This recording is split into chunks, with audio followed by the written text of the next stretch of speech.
안녕하세요. 그린비 가족 여러분. 오늘 금요일 아침, 이렇게 매일 한 말씀으로 또 오늘 하루를 시작하는 모든 분들을 주님의 이름으로 축복합니다. 우리는 하나님의 말씀을 믿는 사람들입니다. 그 하나님의 말씀을 의지하고 붙들고 그 말씀대로 살려고 애쓸 때 또 오늘 하루 하나님께서 우리에게 감당할 수 있는 힘과 또 지혜를 주시기를 간절히 기원합니다. 오늘은 저희가 요한복음 4장 우리 43절에서 54절에 있는 말씀으로 함께 이 아침 시작하도록 하겠습니다. 요한복음 4장 우리 43절에서 54절의 말씀. 이틀이 지남에 예수께서 거기를 떠나 갈릴리로 가시며 친히 증언하시기를 선지자가 고향에서는 높임을 받지 못한다 하시고 갈릴리에 이르심에 갈릴리인들이 그를 영접하니 이는 자기들도 명절에 갔다가 예수께서 명절 중 예루살렘에서 하신 모든 일을 보았음이더라. 예수께서 다시 갈릴리 가나에 이르시니 전에 물로 포도주를 만드신 곳이라. 왕의 신하가 있어 그의 아들이 가버나움에서 병들었더니 그가 예수께서 유대로부터 갈릴리로 오셨다는 것을 듣고 가서 청하되 내려오셔서 내 아들의 병을 고쳐 주소서 하니 그가 거의 죽게 되었습니다. 예수께서 이르시되 너희는 표적과 기사를 보지 못하면 도무지 믿지 아니하리라. 신하가 이르되 주여 내 아이가 죽기 전에 내려오소서. 예수께서 이르시되 가라 내 아들이 살아있다 하시니 그 사람이 예수께서 하신 말씀을 믿고 가더니 내려가는 길에서 그 종들이 오다가 만나서 아이가 살아있다 하거늘 그 낫기 시작한 때를 물은즉 어제 7시에 열기가 떨어졌나이다 하는지라.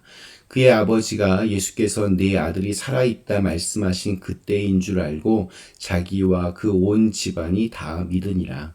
이것은 예수께서 유대에서 갈릴리로 오신 후에 행하신 두 번째 표적이니라. 아멘. 네, 지난 며칠 동안 우리 요한복음 4장 읽으면서 사마리아 수가성에서 예수님이 평탄하지 않은 인생의 그 소용돌이 속에서 아픔과 상처를 가슴에 품고 살던 한 여인을 만나시고 또 대화를 통해 그 그녀의 응어리진 마음을 치유하시고 인생의 새로운 가치를 발견하도록 인도하신 그런 이야기를 보았습니다. 그녀는 자기의 동네로 가서 기쁨에 찬 목소리로 메시아를 만났다 외쳤고 평상시와는 좀 다른 그녀의 모습에 동네 사람들은 예수님 앞으로 모여들었습니다. 그리고 더 머물러 달라고 이렇게 부탁하며 이틀 동안 예수님의 말씀을 귀담아 들었습니다. 그곳에서 예수님은 사람들의 이목을 집중시킬 만한 어떤 기적을 보여주지는 않으셨지만 그곳의 사람들은 예수님의 말씀을 듣는 것만으로도 예수님을 세상의 구주시다 그렇게 고백을 했습니다. 이렇게 사장이 끝나면 이게 참 이렇게 깔끔한데 요한은 갈릴리에서의 이야기 하나를 의도적으로 첨가합니다. 사마리아 사람들과는 좀 대조되는 이야기를 통해서 진정한 믿음은 무엇인가 우리에게 묻는 것만 같습니다. 예수님이 갈릴리에 오시자 갈릴리 사람들이 반갑게 예수님을 맞이합니다. 자, 그런데 그 이유가 예수님이 누구이신지를 알고 그에 대한 믿음이 있어서가 아니라 명절에 예루살렘에 갔다가 거기서 예수님이 행하신 표적을 보았기 때문이라고 그렇게 요한은 적고 있습니다.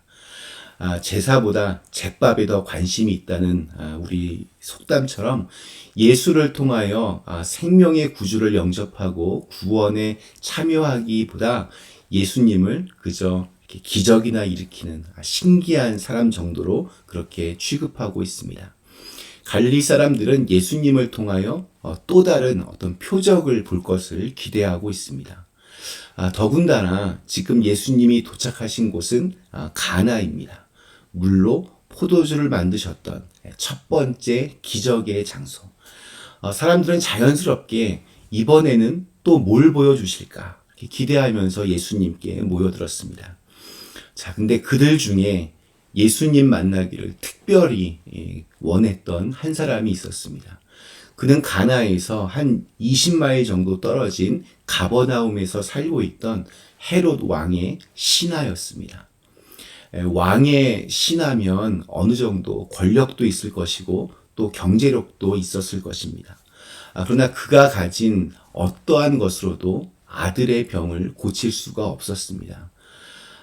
이런 문제가 아니었다면 사실 이 신하가 예수님을 찾아올 이유는 없었을 것입니다.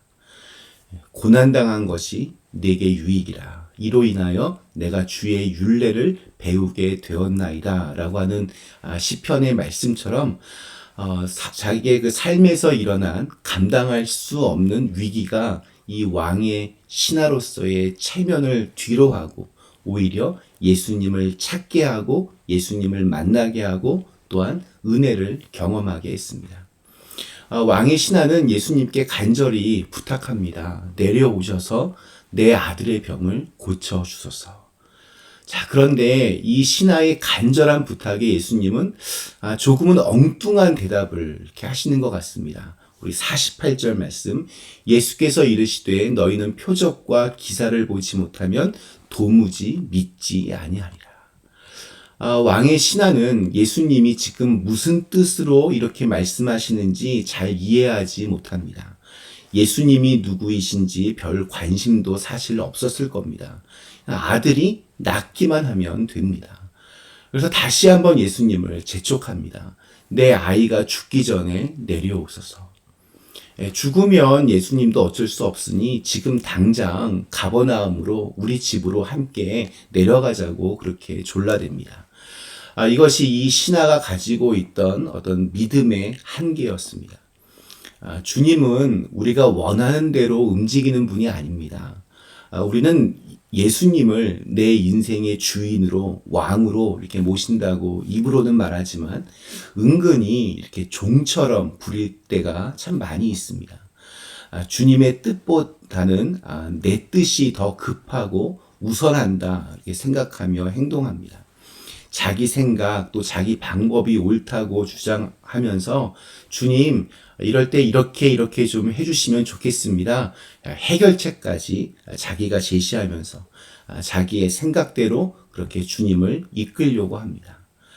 왕의 신하는 예수님이 자기와 함께 자기 집으로 가야만 아이가 나을 것이라고 그렇게 기대를 하고 있는데 예수님은 전혀 다른 처방을 제시하십니다. 이렇게 말씀하십니다. 가라, 내 아들이 살아있다. 예수님은 지금 이 왕의 신하 앞에서 아무런 표적도 행하지 않으셨습니다. 표적 대신에 주신 것은 말씀이었습니다. 말씀이 믿어지면 가라는 겁니다. 자, 이런 상황에서 왕의 신하가 할 수 있는 행동은 세 가지입니다. 첫 번째, 아들의 안타까운 상태를 계속 말하면서 어떻게 하든지 자기와 함께 가버나움에 가자고 그렇게 계속 졸라댄다. 두 번째, 아들이 살아있다는 예수님의 말씀을 믿고 말씀에 순종하여 왔던 길로 다시 집으로 돌아간다. 셋째, 예수님에 대한 모든 기대를 다 내려놓고 헛걸음했다. 열받아서 그냥 집으로 돌아간다.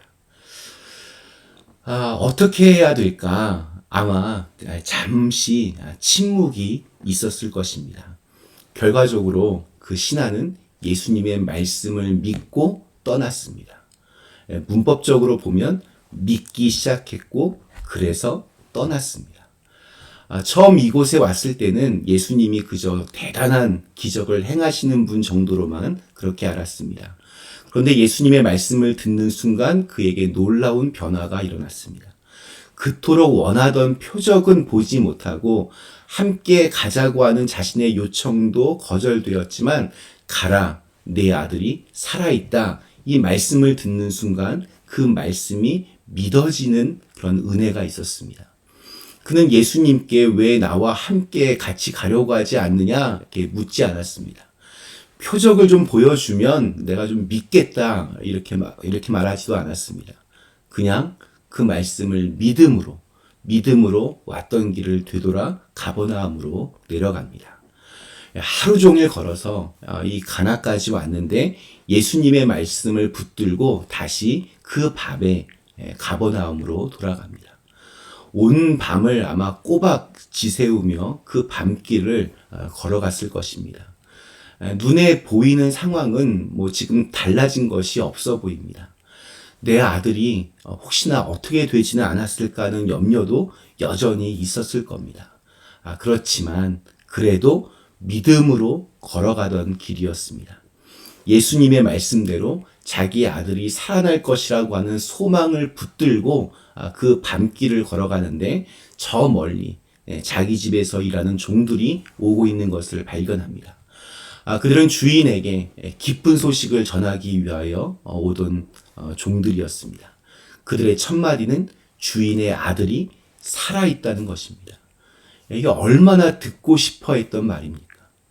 내 아들이 언제 낳았지? 낳기 시작한 때를 물어봅니다. 그러자 종들은 어제 7시경, 오늘날의 시간으로 오후 1시쯤 열이 떨어지기 시작했다라고 그렇게 보고합니다. 예수님이 내 아들은 살아있다라고 말씀하신 바로 그때였습니다. 주님이 말씀으로 선포하신 때와 표적이 일어난 때를 비교하며 왕의 신하는 더 깊은 믿음을 갖게 됩니다. 많은 사람들이 예수님의 표적과 기적을 내 눈으로 보면 그것을 내가 확인하면 그러면 내가 예수님을 믿겠다라는 그러한 마음들이었습니다. 그러나 왕의 신하는 예수님의 말씀을 믿음으로 먼저 믿고 그 다음 기적을 경험합니다. 그 결과를 53절에서 이렇게 증거합니다. 그의 아버지가 예수께서 내 아들이 살아있다 말씀하신 그때인 줄 알고 자기와 그 온 집안이 다 믿으니라. 주님의 말씀을 믿으면 우리의 삶은 변화되고 또한 새로운 생명을 얻습니다. 말씀에 대한 믿음이 역사를 일으킵니다. 이 눈에 아무 증거 아니 배워도 믿음만을 가지고서 늘 걸으며 이 귀에 아무 소리 아니 들려도 하나님의 약속 위에 서리라 찬송하며 오늘 우리에게 주신 하루가 주님의 말씀 안에 굳게 서 있기를 간절히 기원합니다.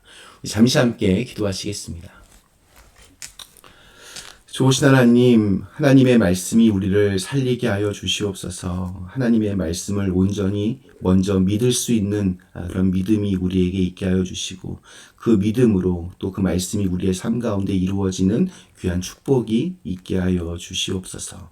말씀에 의지하고 그 말씀을 붙들며 오늘 하루도 또 주님이 승리하는 그런 하루가 되게 하여 주시옵소서. 예수님의 이름으로 간절히 기도드리옵나이다. 아멘.